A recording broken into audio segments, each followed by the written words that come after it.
تاب کے درگے تیرگی میں روی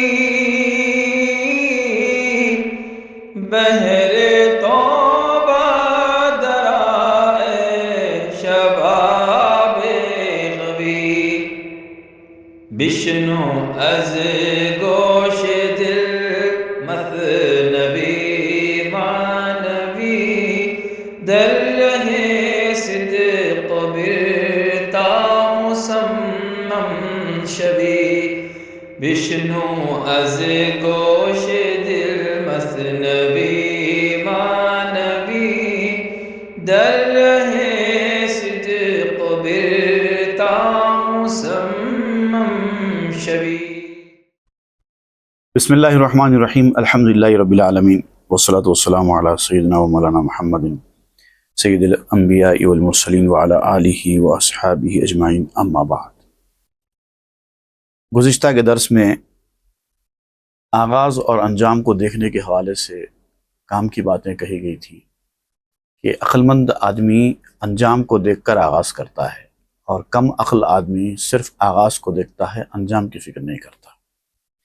اس کے بعد آپ نے دنیا کی حقیقت کو بتایا تھا کہ دنیا کا آغاز بڑا اچھا ہے، دنیا کا ظاہر بڑا اچھا ہے، وہ اپنے آپ کو بڑا خوشگوار طریقے سے خوبصورت انداز سے پیش کرتی ہے، لیکن اس کا انجام بہت برا ہے، اس کا اینڈ بہت خراب ہے، تباہی بربادی ہے اس کی۔ اور یہ دنیا اپنے آپ میں دو قسم کی آوازیں دیتی ہیں انسانوں کو، ایک اچھی آواز ہے، ایک بری آواز ہے، اور دونوں مختلف آوازیں ہیں۔ اب دیکھنا یہ ہے کہ سننے والا کون سی آواز پر لبیک کہہ کر مستعد ہوتا ہے۔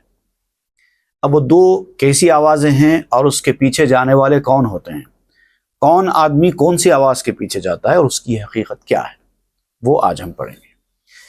یہ کہ بانگش نشور اتقیا وہاں دیگر بانگش فریب اشقیا، ایک آواز متقی اور پرہیزگار لوگوں کو جگانے والی ہوتی ہے۔ اگر متقی پرہیزگار لوگ بھی کچھ وقت کے لیے غفلت کا شکار ہو جائیں تو وہ آواز ان کو جگا دیتی ہے، ایک آواز وہ ہے۔ اور دوسری آواز جو بد نصیب اور بدبخت قسم کے لوگ ہیں، جو دنیا کے پیچھے بھاگنے والے ہیں، ان لوگوں کو دھوکہ دینے کی آواز ہوتی ہے۔ یہ دونوں آوازیں دنیا سے آتی رہتی ہیں۔ اب یہ جو آوازیں ہیں کس طریقے سے آتی ہیں، اس کی شکل کیا ہے، وہ آپ بیان کریں گے۔ بانگ خارو بانگ اشگو فاشنو بعد ازاں شو بانگ خارش را گرو، ایک کانٹے کی آواز ہے، ایک پھول کی آواز ہے، غنچے کی آواز ہے۔ کانٹے کی آواز سے مراد اور پھول کی آواز سے مراد دنیا کی دو الگ الگ شکلیں ہیں۔ کانٹا وہ ہے جو دنیا کی مستقل حقیقت ہے، کانٹا پودے کے اوپر کئی سالوں تک رہتا ہے، جب تک پودا رہتا ہے وہ کانٹے رہتے ہیں، یہ ہے دنیا کی باطنی اور اصلی حقیقت۔ لیکن جو پھول ہے دنیا کا، وہ پودے کے اوپر کچھ وقت کے لیے کھلتا ہے اور پھر مرجھا جاتا ہے، لیکن دکھائی دینے میں اٹریکٹیو کیا ہے، کانٹا ہے یا پھول ہے؟ پھول اٹریکٹیو ہوتا ہے، دنیا پھول کی طرف راغب ہو کر جاتی ہے، لیکن اگر وہ پھول کو حاصل کرنے کے لیے ہاتھ ڈالتی ہے تو کانٹے چھپ جاتے ہیں، کیونکہ کانٹے مستقل ہیں۔ پھول تو روز کا روز آتے جاتے ہیں اور یا تو اس کو توڑ لیا جاتا ہے یا پھر وہیں پر وہ بکھر جاتے ہیں سوکھ کر۔ تو ایک کانٹے کی آواز ہے، ایک غنچے کی آواز ہے۔ آپ کہتے ہیں کہ کانٹے کی آواز کے گرویدہ ہو جاؤ، پھولوں کی آواز کے گرویدہ مت ہو۔ دنیا کے جو پھول ہیں وہ صرف اٹریکٹ کرنے والے ہیں، اپنی طرف کھینچنے والے ہیں، اصلیت اس کی کچھ نہیں ہے، وہ صرف لوگوں کو دھوکہ دینے کے لیے، لوگوں کو اپنی طرف کھینچنے کے لیے۔ کانٹے مستقل ہوتے ہیں، اور دنیا کانٹوں بھری جگہ ہی کا نام ہے۔ من شگوفہ خارم فخر کبار گل بریزت من بے مانم شاخ خار۔ اب یہ جو دنیا کے جو زوال کی جو آواز ہے نا، دنیا یہ اپنے آپ میں کہتے رہتی ہے کہ میں ایک مستقل چیز نہیں ہوں، تو یہ آواز ہمیشہ کہتے رہتی ہے کہ میں کانٹا ہوں، مجھے پھول مت سمجھو، میں اصل میں کانٹا ہوں، میری طرف اٹریکٹ ہو کر مت آؤ، اس میں تمہارا نقصان ہے۔ اے وہ انسان جس کے اوپر بڑے بڑے لوگوں نے فخر کیا ہے، تو یہ حرکت کیوں کر رہا ہے، میری طرف کیوں آ رہا ہے؟ اگر تو پھولوں کو دیکھ کر میری طرف آئے گا، گل برعزت، پھول تو جھڑ جائیں گے، من بے مانم شاخ خار، اور میں کانٹوں سے بھری ہوئی شاخ رہ جاتی ہوں۔ بانگے اشگوفش کے اینک گل فروش، بانگے خارے او کے سوئے مامکوش، اور اس کے غنچے کی آواز، پھولوں کی آواز یہ کہتی ہے کہ یہ پھول بیچنے والا ہے، اٹریکٹ کرتی ہے، پھول لو، پھولوں کی آواز پکارتی ہے، آؤ میری طرف، پھول، میں پھول ہوں، میری طرف آؤ، مجھے لو، پھول تمہارے کام کے ہوں گے۔ اور آدمی جب پھول توڑنے کے لیے جاتا ہے تو پھول تو کچھ وقت کے لیے اس کے ہاتھ میں آ جاتے ہیں، لیکن ایک تو وہ کانٹوں کی چبھن سے زخمی ہو جاتا ہے، دوسرے پھر پھول ہمیشہ اس کے پاس نہیں رہتے، کبھی نہ کبھی تو سوکھ جاتے ہیں۔ تو پھول پکارتے رہتے ہیں دنیا کے اس پودوں کے پھول جو ہے، کشش، اٹریکشن جو دنیا کا ہے وہ پھول سے مراد، وہ انسان کو اپنی طرف اٹریکٹ کرتی رہتی ہے، کھینچتی رہتی ہے، لیکن اس کے جو کانٹے ہیں وہ پکارتے رہتے ہیں، خبردار میرے قریب آنے کی کوشش مت کر، تجھے کچھ فائدہ حاصل نہیں ہوگا، الٹا نقصان میں رہے گا۔ یہ دو مختلف آوازیں آتی رہتی ہیں۔ ای پذیرفتی بے ماندی زادگر کے محب از ضد محبوب است کر۔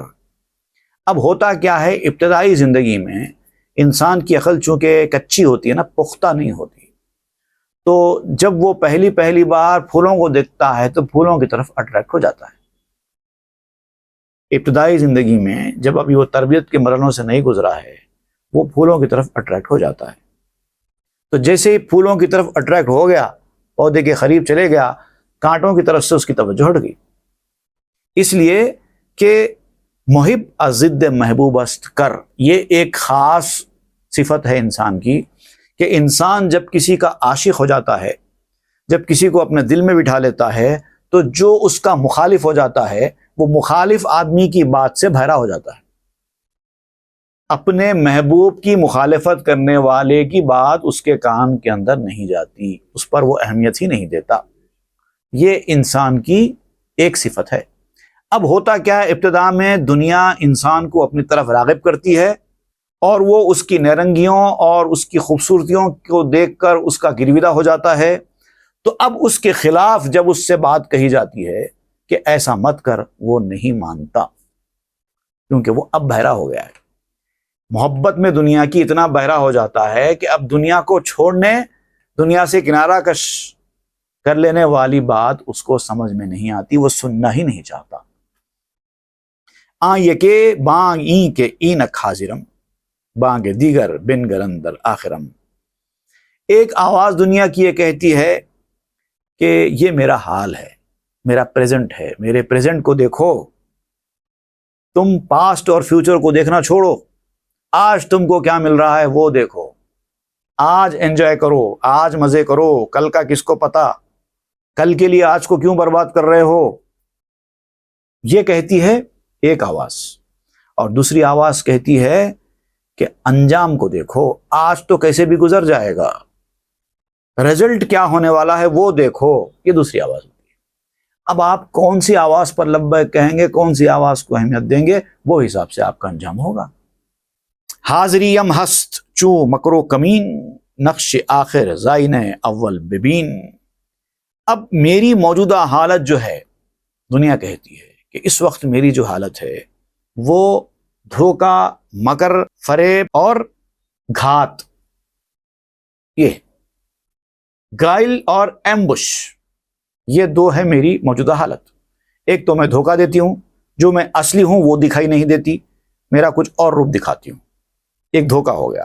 دوسری ہے کہ ایمبش ہے، گھات لگا کر بیٹھی ہوں، پردے کے پیچھے یا پہاڑی کے پیچھے سے تم پر حملہ کرنے والی چیز کا نام دنیا ہے، وہ دکھائی نہیں دیتی۔ حملہ کرنے والا اگر دکھائی دے، سامنے سے حملہ کرے، تو پھر بھی آپ اس حملے سے بچنے کی کوشش کر سکتے ہیں، اس کو اپنا دشمن مان سکتے ہیں۔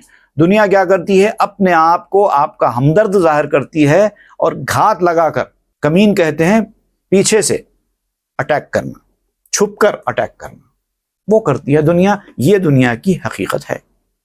نقش آخر زائن اول ببین، یہ ہے آغاز اور اس کے آئینے میں تم انجام کے نقش کو دیکھو، ہونے والا کیا ہے۔ جس طریقے سے ہم دنیا کی طرف اٹریکٹ ہو کر جا رہے ہیں یہ اس کا آغاز ہے، اس کے بعد پھر اس کا انجام کیا ہوگا، آغاز کو دیکھ کر انجام کا اندازہ لگاؤ۔ چون یہ کہ زی دو جوال اندر شدی، دیگر را ضد و نادر خر شدی، اور اگر یہ دونوں چیزوں میں سے تم نے ایک چیز کو پسند کر لیا، اگر تم نے دنیا کی ظاہری حالت کو پسند کر کے دنیا کی طرف اپنے آپ کو کھینچ لیا، دنیا کی طرف راغب ہو گئے، تو ایک چیز ہو گئی، اس کا انجام تو ظاہر بات ہے ایسے میں تم دیکھو گے نہیں کیونکہ تم حال کو دیکھ رہے ہو، لیکن جو لوگ انجام کو دیکھنے والے ہیں وہ دنیا کے ظاہر کو دیکھ کر اٹریکٹ نہیں ہوئے، یہ دوسرے قسم کے لوگ ہیں۔ اب آپ طے کرو کہ آپ ان میں سے کون سی ٹکری کے ہیں، کون سے زمرے کے ہیں۔ اگر آپ اس زمرے کے ہیں تو یاد رکھو آپ اس زمرے کے والوں کے مخالف ہیں، یو آر اگینسٹ دوز۔ اگر آپ اس زمرے کے ہیں تو سمجھ لو آپ اس زمرے والوں کے مخالف ہیں۔ دنیا دار آدمی جو دنیا کے پیچھے جانے والا ہے اہل اللہ کو پسند نہیں کرتا، اور جو اہل اللہ کے پیچھے جانے والا ہے وہ دنیا داروں کو پسند نہیں کرتا۔ اے خنک آنکو ز اول آشنیت، کش اقول و مسمع مرداں شنیت۔ قابل مبارکباد ہے وہ آدمی جس نے دنیا کی وہ آواز سن لی جو عقل مندوں کی عقلیں اور عقل مندوں کے کان سنے، جو دنیا کی طرف راغب نہ ہونے والے تھے انہوں نے جو سنا، اگر آپ نے بھی وہی سنا ہے تو مطلب آپ کو مبارکبادی ہے۔ خانہ خالی یافت جارا او گرفت، غیر آنش کش نمایت یا شگفت۔ اب ہوتا کیا ہے کہ اگر کوئی ایک مقام خالی ہے نا، دل میں کچھ بھی نہیں ہے، تو ایک آواز آ کر دل میں بیٹھ جاتی ہے۔ جب انسان ابتدائی مرحلے میں ہوتا ہے زندگی کے، اس کو ابھی اچھائی برائی کی پہچان بھی نہیں ہوتی، اس نے دنیا کو بھی پہچانا بھی نہیں ہے، آخرت کیا ہے دنیا کیا ہے کچھ نہیں پتا ہے، بس آنکھ کھولی تو دنیا کو دیکھا۔ پہلے تو دنیا ایک گھر کے اندر دکھائی دی، بعد میں ذرا بڑے ہوئے تو گھر کے باہر کی دنیا دیکھی، شہر کی دنیا دیکھی، پھر اور زیادہ آگے بڑھے تو اور آگے کی دنیا دیکھی، بس جتنا آپ پہنچے ہیں آپ نے دنیا کو اتنا ہی دیکھا ہے۔ تو ابتدا میں جب آپ نے کچھ نہیں دیکھا ہوتا ہے تو اس کا مطلب آپ کے دل کا گھر ابھی خالی تھا۔ تو دنیا کی محبت اس وقت کیا کرتی ہے، دنیا کا اٹریکشن اس وقت یہ کرتا ہے کہ آپ کے خالی گھر پر قبضہ کر لیتا ہے۔ تو جو چیز پہلے قبضہ کر لی جائے گی، دنیا داری اگر پہلے تمہارے دل پر قبضہ کر لے تو تم سمجھو دنیا دار بن گئے، اور اگر دینداری نے پہلے تمہارے دل پر قبضہ جما لیا تو پھر تم دیندار بن جاتے ہیں۔ تو جس نے پہلے قبضہ کر لیا اس نے کر لیا۔ اب یہ ہو سکتا ہے بعد میں کہ پہلے والے کے قبضے کو خالی کرا کے دوسرا آدمی آ کے اکوپائی کرے، یہ ہو سکتا ہے، لیکن یہ محنت اور مشقت طلب کام ہے۔ کو زے نو کو بخود بولے کشید، خبسرا آب نتواند برید۔ اب یہ کتنا مشکل کام ہے، آپ اس کا اندازہ کیجئے کہ پہلے ہی دنیا کی محبت کو اپنے دل میں گھر کرنے مت دو، اس لیے کہ اگر کورا پیالہ، اگر مٹی کا کورا پیالہ اگر اس نے پیشاب اپنے اندر جذب کر لیا تو اب اس کے بعد کتنا ہی پانی ڈالو اس کے اندر کی نجاست باہر نہیں نکلتی۔ تو جب وہ کورا ہوتا نا اس وقت ہی اس کو صاف پانی دے کے اس کا کورا پن ختم کر دو، ورنہ وہ نجاست پریشان کرے گی۔ در جہاں ہر چیزیں می کشت، کفر کافر راو مرشد را رشد۔ دنیا کا معاملہ ہی ایسے ہی ہے کہ دنیا میں ہر چیز ایک چیز کو اپنی طرف کھینچتی ہے، جو آدمی جیسا ہوگا اس کے موافق چیز اس کو اپنی طرف کھینچے گی۔ کافر کو کون سی چیز کھینچ رہی ہے، اس کا کفر کھینچ رہا ہے، اور مرشد کو یعنی ہدایت یافتہ آدمی کو اس کی ہدایت کھینچ رہی ہے۔ مرشد کا ایک لفظ نکل گیا ہے تو میں آپ کو ایک کام کی بات بتا دوں کہ مرشد ایک لفظ ہے، مرشد ایک لفظ ہے۔ حالانکہ دونوں کا مادہ ایک ہی ہے، دونوں کا باب ایک ہی ہے، ایک اس میں فاعل ہے، ایک اس میں مفعول ہے۔ مرشد کہتے ہیں ایسے شخص کو جو ہدایت یافتہ ہے، جس کو ہدایت کا راستہ مل چکا ہے، اور مرشد کہتے ہیں ایسے شخص کو جس نے ہدایت کا راستہ حاصل کرنے کے بعد دوسروں کو ہدایت دینے کا کام شروع کر دیا ہے۔ یہ فرق ہے۔ کوئی بھی آدمی مرشد اس وقت تک نہیں بن سکتا جب تک کہ وہ مرشد نہ بنے۔ یہ ہے اصلی پہچان لفظ مرشد اور مرشد کی۔ اب بعض جاہل لوگ اس میں کچھ عجیب عجیب قسم کی جاہلانہ باتیں بھی کرتے ہیں، ان باتوں پر یقین کرنے کی ضرورت نہیں ہے۔ تو یہاں پر جو شعر ہے اس میں یہی ہے کہ کفر کافر را وہ مرشد را رشد۔ کفر کافر کو کھینچتا ہے اور ہدایت ہدایت یافتہ کو کھینچتی ہے۔ مطلب جس آدمی کے خمیر میں، جس آدمی کی اصل میں جو چیز داخل ہے وہ اسی کی طرف اٹریکٹ ہوگا۔ دنیا دار آدمی دنیا داروں کی طرف ہی راغب ہوگا۔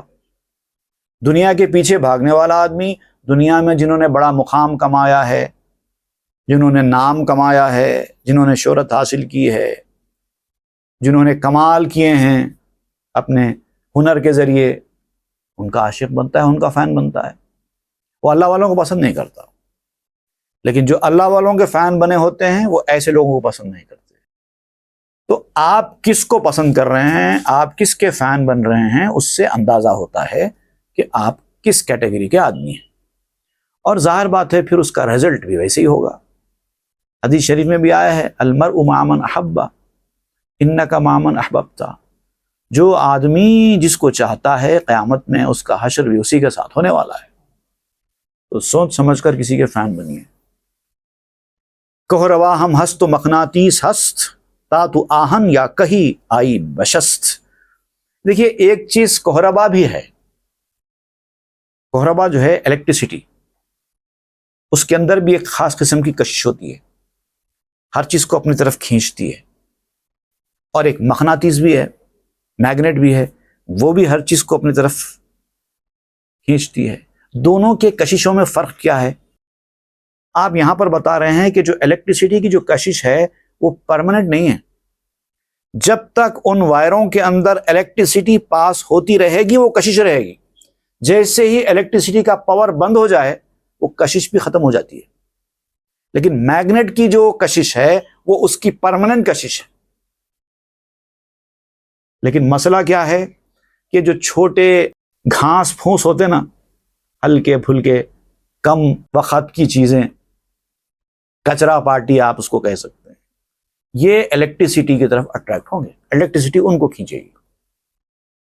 اور مقناطیس صرف لوہے کو اپنا شکار بناتا ہے۔ صرف جو لوہا صفت لوگ ہوتے ہیں، گڈ کنڈکٹرز، وہی میگنیٹ کی طرف اٹریکٹ ہوتے ہیں۔ اگر تو الیکٹریسٹی کی طرف اٹریکٹ ہو رہا ہے، ایسی کمتر چیز جو ٹیمپرری اٹریکشن والی چیز ہے، اگر اس کی طرف اٹریکٹ ہو رہا ہے تو پھر تم گھاس پھوسی ہو۔ برد مقناطیس ارتو آہنی ور کہی بر کہربا برمی تنی۔ اگر تم اپنے آپ میں لوہا ہو، تمہارے اندر لوہے کی کوالٹیز ہیں، تو سمجھو مقناطیس تمہیں اپنی طرف کھینچ ہی لے گا۔ تم کسی نہ کسی طرح میگنیٹ کی طرف اٹریکٹ ہو ہی جاؤ گے۔ اور اگر تم گھاس پھوس ہے تو پھر ایسے کہربا کے پیچھے ہی پھرو گے، ان کے چکر کاٹو گے۔ اگر تم صرف دنیا دار ہی ہو تو دینداری کے راستے پر بھی اگر آؤ گے، دنیا داری اپنے اندر رکھتے ہوئے، تو دیندار کی شکل میں بھی تمہیں دنیا دار ہی ملے گا، کیونکہ تمہارے اندر دنیا داری ہے۔ یہ کہ چو نیست با اخیار یار لاجرم شد پہلوے فجار جار۔ یہ بڑا خوبصورت لفظ بٹھایا ہے آپ نے، اخیار کے ساتھ یار اور فجار کے ساتھ جار۔ بڑا خوبصورت انداز ہے۔ آپ کہتے ہیں کہ یہ بڑی کام کی بات ہے جو اس شعر میں بیان کر رہے ہیں آپ۔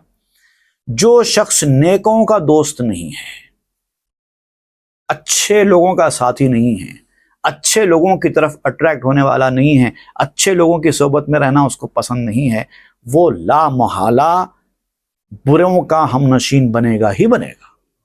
وہ بد کرداروں اور بدکاروں کا پڑوسی بنے گا ہی بنے گا، ان کی صحبت میں بیٹھے گا ہی بیٹھے گا۔ اب تمہارے ہاتھ میں اچھے لوگوں کے ساتھ رہنا ہے یا برے لوگوں کے ساتھ رہنا ہے، کسی کے ساتھ تو رہنا ہی ہے۔ یہ کہہ صحبت خار اختیار، لا جرم شد پہلوے ہر خار خار۔ ایک کو کانٹے کی صحبت پسند ہے تو وہ کانٹوں کی صحبت میں ہی جائے گا، ایک کو پھول کی صحبت پسند ہے تو وہ پھول کی صحبت میں ہی جائے گا۔ جو آدمی کو جو پسند ہے وہ اس کی طرف جاتا ہے۔ جو اللہ کے راستے پر جانا چاہتا ہے وہ اہل اللہ کی طرف ہی جائے گا، جو دنیا کی طرف جانا چاہتا ہے وہ دنیا والوں کی طرف ہی جائے گا، اور جو دنیا والوں کی طرف جاتا ہے وہ ذلیل ہوتا ہے۔ ہست موسیٰ پیش قبطی بس زمین، ہست ہاما پیش سبتی بس رجیم۔ اب حضرت موسیٰ علیہ السلام کی مثال دیتے ہوئے آپ سمجھاتے ہیں، جو قبطی ہے یعنی فرعون کے چاہنے والے، فرعون کو ماننے والے کو قبطی کہتے ہیں، اور موسیٰ علیہ السلام کو ماننے والے اور موسیٰ علیہ السلام کو چاہنے والے جو بنی اسرائیل ہے ان کو سبتی کہتے ہیں۔